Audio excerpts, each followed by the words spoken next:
Irmãos, meu nome é Carlos, eu sou pastor da Igreja Batista em Vila Varela, também sou professor lá no Seminário do Brasil para Cristo, como também no Seminário Batista, também exerço advocacia também e sou mestre em filosofia.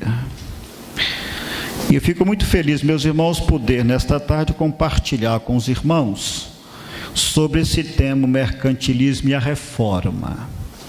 Quando me passaram o tema, eu vi numa perspectiva completamente histórica, Já o professor de lei viu com a outra perspectiva, e é isso que vai enriquecer-nos nesta tarde.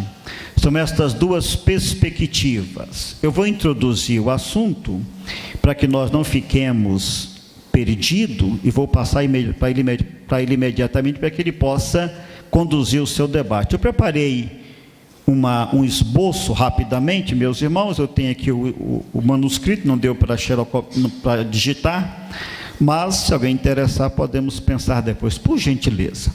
Quando nós pensamos na reforma protestante, quando ela aconteceu, meus irmãos?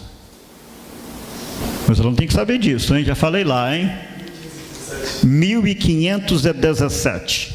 Quando é que Lutero asfixia as 95 teses? Que dia que foi? No dia das bruxas, dia 31 de outubro de 1517. Quando nós olhamos para a questão da reforma protestante, a nossa cabeça vem apenas uma coisa: Lutero revoltou contra as indulgências.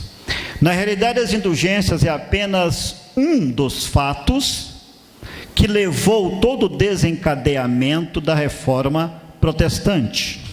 Nós podemos ver nesse primeiro esboço a mercantilização do velho mundo. No século XV para o século XVI, há uma mudança estrutural na Europa. Uma delas é o surgimento das nações-estados, aonde os feudos começam a se rebelar e tornar nações buscando a independência. Eu vou ser muito rápido na exposição para o debate, para não ficar no fala-fala. Há um surgimento de uma classe média. Queremos o debate com você que vai nos levar a isso. Há uma classe média surgindo no final do século XV, onde começa a querer novas coisas, novos produtos, começa a pensar diferente, aquela coisa toda. Depois nós temos uma corte eclesiástica, o papado, onde se envolve de luxo, de corrupção e tudo aquilo que nós conhecemos muito bem, onde o povo já não quer mais submeter-se ao papado. Depois nós temos, meus irmãos, os impostos, os pesados impostos da igreja sobre as nações, que o Papa dominava, obviamente. Esses pesados impostos, tirava tudo que podia dos estados e dos reis. Depois nós vamos ter uma corrupção do clero, uma grande corrupção, onde vai levantar alguns pensadores contra, por exemplo, o Winckfield levantou, depois o Savonarola, e por aí afora vai. Todos morreram, sem dúvida nenhuma, porque se levantaram contra o poder do Papa. Então, meus irmãos, esse contexto que nós estamos vendo aqui vai causar uma mudança muito grande. Eu fiz aqui um resuminho.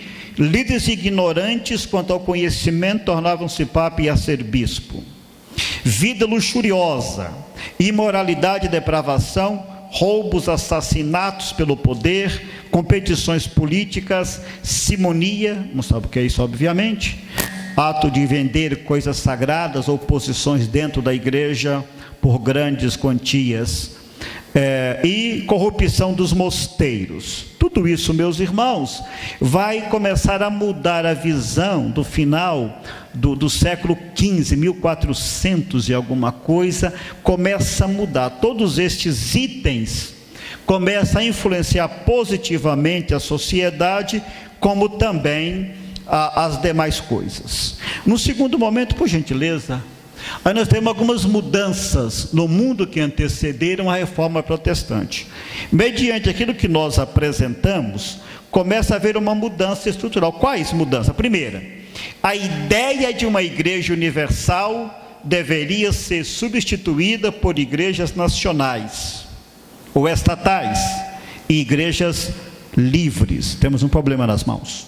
Segundo, a filosofia escolástica, unida à filosofia grega, cede lugar ou tenta pegar lugar cede lugar à teologia bíblica. Um outro problema, o sacramento e as obras deram lugar à justificação pela fé somente. A Bíblia e a tradição da igreja foi substituída pela visão bíblica. O sacerdócio exclusivo dos padres fora substituída pelo sacerdócio universal dos crentes. E essas mudanças que a sociedade começa a ocorrer lá no final do século XV, ela é grandiosa. Há mudanças geográficas, por exemplo, rapidamente. Em 1453, os turcos ocuparam Constantinopla.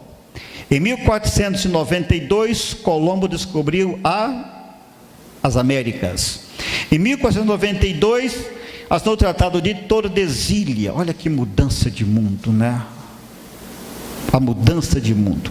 Em 1498, a descoberta do caminho marítimo para as Índias. Essa descoberta, meus irmãos, tudo aquilo que se tinha de mundo foi pegado e questionado e jogado num canto. O mundo não é mais o que nós vemos, o que nós percebemos, mas há novas terras a conceber, há novas terras a conquistar, há novas riquezas a conquistar. Então, essa visão geográfica daquele pequeno mundo, chamado mundo velho, dá a ideia de um mundo maior, globalizado. Isso vai influenciar o quê? A mudança na política. Claro, no mundo onde o Papa, a Igreja tem domínio geral, começa a mudar completamente isso. Econômica, né, sabemos muito bem, a social, a intelectual muito mais, né? Por que intelectual? O que nós temos? Deixa eu parar aqui um pouco na intelectual. A intelectual é interessante, por quê? Porque há uma volta para os clássicos. A escolástica traz para o mundo uma preocupação, por que os ensinos? O que vai ajudar, meus irmãos, nessa divulgação do conhecimento? A invenção da imprensa.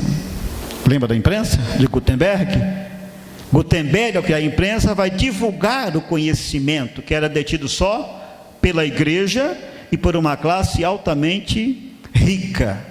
Então tudo isto, essas mudanças, meus irmãos, começam a empurrar. E o que nós temos então? Há uma busca para as letras, para os originais, onde os padres começam a perder a posição de intérpretes da lei. Os sacramentos, como forma de salvação, foram questionados.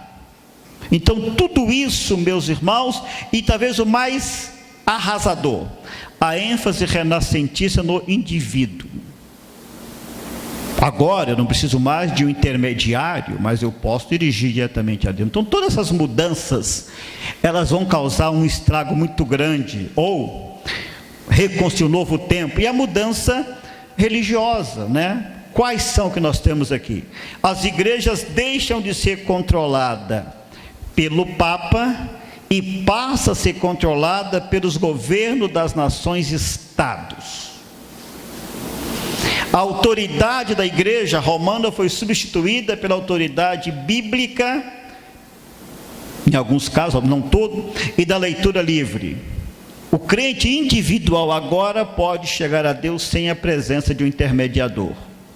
O mundo, ou o medo da igreja, aquele medo de condenação, foi substituída por outras formas de organizações religiosas. E a salvação eterna deixou de ser monopólio da igreja e passou para uma busca individual. Todas essas mudanças vai jogar onde? Explodir na igreja. E é por isso que Lutero, mais tarde, o outro, por gentileza, o outro, esse aqui. o eclodir da reforma protestante. Mas diante de tudo isso, vamos ter o quê? Martim Lutero, não conhece a história dele, não preciso falar dele, que vai se levantar contra todos esses abusos, e principalmente as indulgências, né? Há uma ruptura definitiva nessa data, concílio, aquela dieta de Orwell, etc, etc, e a consolidação da igreja luterana. Irmãos, até aqui alguma pergunta antes que eu passe para o irmão, e quero falar um pouco sobre a indulgência antes que nós entremos na discussão. Uma pergunta a fazer? Deixa eu falar uma coisa aqui sobre Lutero, que eu acho que é importante, tudo é importante, mas eu acho que é importante para nós.